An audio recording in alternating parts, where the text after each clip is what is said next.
you guys, I'm Pastor Marla, and I wanted to talk to you about the story of Jonah. And I really love this story. This is one of my favorite Bible stories in all of the Bible, and I'll tell you why. You might not have noticed this when you were reading through the Bible, but one day I did notice it, and I really think it's because God showed it to me. So when you start the book of Jonah in the very first chapter, one of the first verses says something to the effect of, God said to Jonah, "Get up and go to Nineveh and tell them about me and tell them to repent of their sins." And what happens, you know the story. What happens is Jonah says, "No way, I'm not going to do that."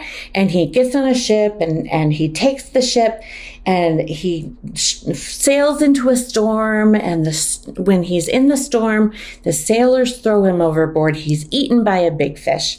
And then he's spit up onto dry land right at Nineveh, right at the place where he didn't want to go. And that's the start of chapter 3. And chapter 3 starts the exact same way as chapter 1. God says to Jonah, "Get up and go to Nineveh and tell them about me and tell them to repent of their sins." You see, God says the same thing to Jonah in chapter 3 as he says in chapter 1, which means that God still trusts Jonah. God still wants Jonah to succeed. God isn't holding against Jonah, isn't saying, "Jonah, you've failed me once, and so I'm going to ask you again, but don't fail me again." No, God says the exact same thing to Jonah, as if he never went the wrong way, as if he never went on the ship, as if he never fell off the boat, as if he was never eaten by the big fish. He just says to Jonah, "Jonah, I trust you, and I want you to do this thing for me." Do you know that that's what God does for us?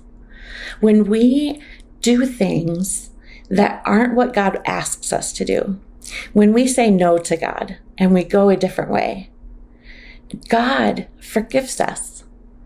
And then when God asks us to do it again, he doesn't hold it against us.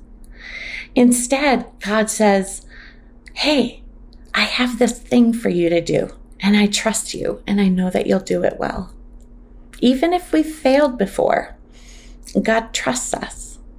That's what I really love about the story of Jonah.